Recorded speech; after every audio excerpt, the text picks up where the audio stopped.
ক্রিয়াজরে popular করছে কে? Popular মানে বাংলাদেশে বাঙ্গুদের কাছে পরিচয় করে দিছে কে? এলিটদের কাছে খালিদ মহিউদ্দিন। ওই খালিদ মহিউদ্দিন তো হাঁটু গেড়ে ডয়চে বেলের টিম নিয়ে আরাফাতরে নিয়ে যায় এই জেনেভায় হাঁটু গেড়ে সার করলো না? তার টাই যখন ঝুলতেছিল তখন আমি বলি, আরে তা আমার কাছে তো উনি খুব প্রিয় একজন সাংবাদিক, বাঙ্গুর এত বড় সাংবাদিক, তার টাই ঝুলতেছে কেন? তার টাই তো থাকবে জামার সাথে লাগানো, ঝুলবে না। টাই কখন ঝোলে বুঝছেন তো? শিরদার মাথা নত করলে টাই ঝোলে। আমার সেই টাই ঝোলা দেখে তো বুঝিনি, এখন তো দুধ কা দুধ পানি কা পানি। ওই দিন দেখলাম এই খালিদ মহিউদ্দিন দুইটারে নিয়ে বলতেছে কি যেন একটা ভাঙচুরের বিষয়ে, এই নুরুর ওই বিষয়টাতেই বোধ হয় কি যেন একটা বলতেছিল, মানে জাস্টিফায়েড। আমি ভুলে গেছি।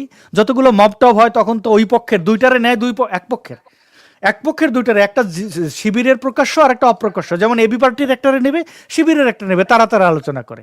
তো এই এই এই যে মনস্টারদের এবং মবস্টারদের আমাদের তো চিনতে বাকি নাই। পশ্চিমারা কি চায়, পশ্চিমার পাপেট কে আসছে আসলে। মাঝে মাঝে আমার মনে হয় এই বাঙ্গুরা না একটা ভালো করে মুড়া খাক। 1971 বঙ্গবন্ধুর কারণে ভারতীয় মিলিটারিরা এই দেশ থেকে চলে গেছে। ইন্দিরা গান্ধী বুঝে গেছে যে মুজিবরে কাবু করা যাবে না, তো ভারতীয় মিলিটারিদের নিয়ে গেছে যারা একটা ভালো করে বাঙ্গুদের মুড়া দিত, তৈলে বুঝতো যে মুড়া খাওয়া কারে জিনিস। এখন তারা ভারতের আমেরিকান মুড়াটা খাক, খুব ভালো করে খাক, খুব ভালো করে খাক। আওয়ামী লীগের মাঠে নামা উচিত না, আমার মনে হয় মিছিল টিছিল আমিও বিরুদ্ধে। ওরা ভালো করে মুড়া খাক, আমিটার জন্য আমি সরি, আমি এর কোনো বিকল্প দেখতেছি না। আমরা নিশ্চয়ই সেটি চাই না আসলে, কারণ দেশটা তো আমাদের, তাই না? দেশের মানুষ আমাদের, তারা ভালো থাকুক। এই যেই সংকটে পড়েছে নিশ্চয়ই এ থেকে কোনো না কোনো উত্তরণ ঘটবে, এটা তো আর চিরস্থায়ী বন্দোবস্ত হতে পারে না।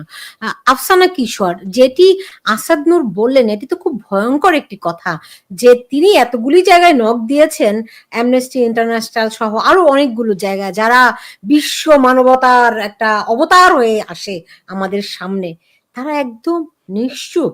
তো বাংলাদেশে এখন যে ভয়াবহ অমানবিক কার্যক্রম চলছে, তো বাংলাদেশের মানুষ কোথায় এর বিচার চাইবে? একটু অ্যাড করে দে আপা, আমি মেল করেছি আগস্টের 10 তারিখে, আমি দেখে বলতেছি। এবং এই স্ক্রল করে নিচে নামতে নামতে দেখলাম যে আমি এমন কোনো অর্গানাইজেশন বাদ রাখিনি যাদের হিউম্যান রাইটস অর্গানাইজেশন বলা যায়। আজকে সেপ্টেম্বরের 6 তারিখ, মানে প্রায় 1 মাস, 31শে মাস ছিল আগস্ট, মানে 3 দিন কম 1 মাস, একটা রিপ্লাই পাইনি কোথা থেকে। আপনি কোথাও ইনফরমালি আলাপ করার চেষ্টা করেছেন? করেছি। কি বলছে? হোয়াটসঅ্যাপে যাদের সাথে কানেক্টেড তারা বলছে ইমেল করো, বললাম ইমেল করেছি, বলছে আমরা হায়ার অথরিটির সাথে যোগাযোগ করে শীঘ্রই রিচ আউট করবো। আর খবর নাই। এখন তারা তো আমি কল করে ফোন করে বলতে পারি না, বেটা তুই ই কর। ওকে, মানে হায়ার অথরিটি মানে হাইকোর্ট দেখিয়ে দিয়েছে, বুঝতে পেরেছি। হ্যাঁ হ্যাঁ। আফসানা কিশোর, সুলতান, আপনি যেটা বলছিলেন যে পশ্চিমা শক্তি বা মানবাধিকার যে সংস্থা তারা কেন চুপ, এটা খুব বুঝার জন্য খুব বেশি আপনার তত্ত্বের প্রয়োজন নেই, তাত্ত্বিক আলোচনার প্রয়োজন নেই। আপনি 1971 সালেও দেখেছেন যে 1971 সাল থেকে কিন্তু দেখেন আমাদের দেশে যে বৃহৎ জেনোসাইড ঘটেছে, 30 লক্ষ মানুষকে হত্যা করা হয়েছে এবং 4 লক্ষ নারীকে যৌন নিপীড়ন করা হয়েছে, ধর্ষণ করা হয়েছে, হত্যা করা হয়েছে। সেগুলোর স্বীকৃতি কিন্তু আমরা আজকে এত বছরেও পাইনি। কারণ কি? এই যে একটা ডিনায়াল থিওরি জেনোসাইডের কেন থাকে? কারণ হচ্ছে গিয়ে এর সাথে পশ্চিমা শক্তি জড়িত। যখনই এর বিচার হবে, এটাকে জেনোসাইড হিসেবে স্বীকৃতি দেওয়া হবে, তখন কিন্তু এই পশ্চিমা দেশগুলো যেমন আমেরিকা, চীন, এরা কিন্তু সরাসরি পাকিস্তানকে সমর্থন করেছে, সহায়তা দিয়েছে। ব্রিটেন পরোক্ষভাবে সহায়তা করেছে। এরা কিন্তু এই কাজে তারাও দোষী সাব্যস্ত হয়। এখন আপনি আমাদের দেশের দিকে যদি তাকান, আমাদের 5ই আগস্টের আগে থেকে এবং পরের থেকে যা হয়েছে, আপনি দেখেন ইউএস এমবাসির সক্রিয় ভূমিকাটা দেখেন। এবং আপনার আরেকটা প্রোগ্রামে সম্ভবত আমি এসে বলেছি বা আপনার সাথে আমার ব্যক্তিগতভাবে আলাপ হয়েছে যে 5ই আগস্টের পরে পশ্চিমা শক্তি, এই ইউরোপীয় ইউনিয়ন তো পশ্চিমা শক্তি, তাই না? ইউরোপীয় ইউনিয়নের লোকেরা কার সাথে বারবার দেখা করেছে?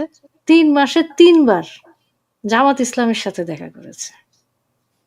এবং আমাদের যখন 8ই মার্চ পালন হচ্ছে বিশ্ব নারী দিবস, তখন এই ইউরোপীয় ইউনিয়ন কোন নারীদেরকে ডেকে এনেছে? ছাগি সংস্থার নারীদেরকে। ঠিক আছে?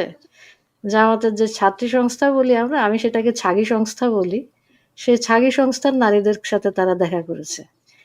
তো তারা তাদের অ্যাসাইনমেন্ট অনুযায়ী যাদেরকে যেখানে বসানোর কথা, পশ্চিমা শক্তি সবসময় যেই দেশে, এটা মুসলিম দেশ হলে সেখানে দেখা যায় যে মুসলিম এক্সট্রিমিস্ট যারা আছে তাদেরকে তারা এম্পাওয়ার করার চেষ্টা করে।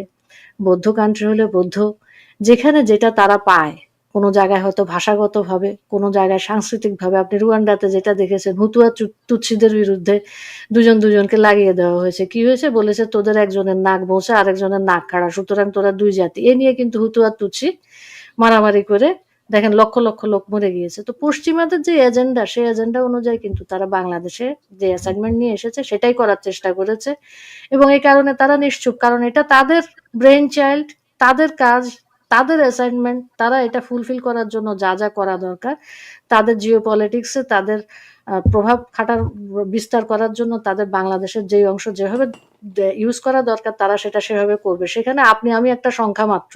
সেখানে 10 লাখ মারা যাচ্ছে না 10,000 মারা যাচ্ছে, সেখানে পলিটিক্যাল জেনোসাইড হচ্ছে না কমিউনাল ভায়োলেন্স হচ্ছে, এগুলো তাদের কোনো ধর্তব্যের বিষয় না। তারা আমাদেরকে পোকামাকড়ের মতন দেখে, এবং সেটাই দেখে যাচ্ছে।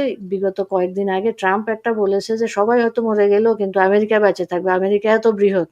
তাদের লক্ষ্য উদ্দেশ্য ওরকম। তো পশ্চিমা গোষ্ঠীর দিকে তাকিয়ে থেকে তারা আমাদের মানবাধিকার লঙ্ঘন নিয়ে কথা বলবে, তারা আমাদের দেশের অবস্থা নিয়ে কথা বলবে, সেটার দিকে তাকিয়ে না থেকে আমরা আমাদের কাজ করতে হবে।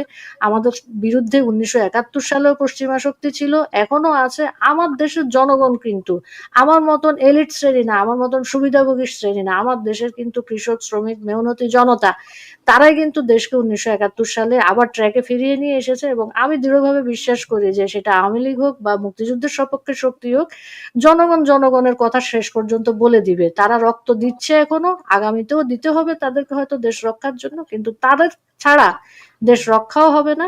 ওই পশ্চিমা শক্তি টক্তি ওইটা দেখা যাবে যে যখন আমাদের দেশ ট্র্যাকে চলে আসছে, তখন তারা আবার আমাদেরকে ওই নির্বাচিত সরকারকে, যে সরকার মুক্তিযুদ্ধের সপক্ষে শক্তি হবে, সেই সরকারকে তখন তারা স্বীকৃতি দিতে বাধ্য হবে, যেভাবে 71 সালেও তারা বাধ্য হয়েছে।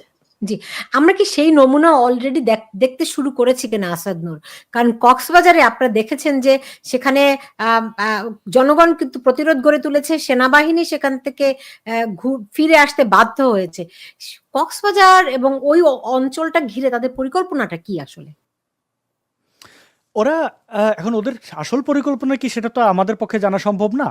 এটা হয়তো ইউনুসও জানে না, তার যেহেতু সে ওদের গোলাম বলছে মনিব, সে সবকিছু করে দিচ্ছে। কিন্তু বাংলাদেশের মানুষকে যদি তারা আন্ডার এস্টিমেট করে, তাহলে আমার মনে হয় যে একটু 1971-এর কথা মনে করা উচিত। 71 কেন, 52 দেখেন। তাদের মানে এটা তাদের এই মানে পূর্ব আর পশ্চিম পাকিস্তান, অখণ্ড পাকিস্তান থাকা সত্ত্বেও তারা নিজেদের মধ্যে বুঝেন যে নিজেদের দেশ এটা দমন করতে পারে না, যখন বৈষম্য করছে বাঙালিরা দমায় রাখতে চাইছে। তো এখন তারা এসে আমেরিকার সাহায্যে নিয়ে আর মানুষ বসে বসে দেখবে। আমার এটা কোনো কারণেই মনে হয় না এরা চেষ্টা করছে, কারণ তারা এক্সপেরিমেন্ট করতে গেলে অসুবিধায় কোথায়। আর আমেরিকার ক্ষতি কি? এটা তো তাদের মাটি না, তাদের মাটিতে তো পেন্টাগনে তো তারা এক্সপেরিমেন্ট করতেছে না।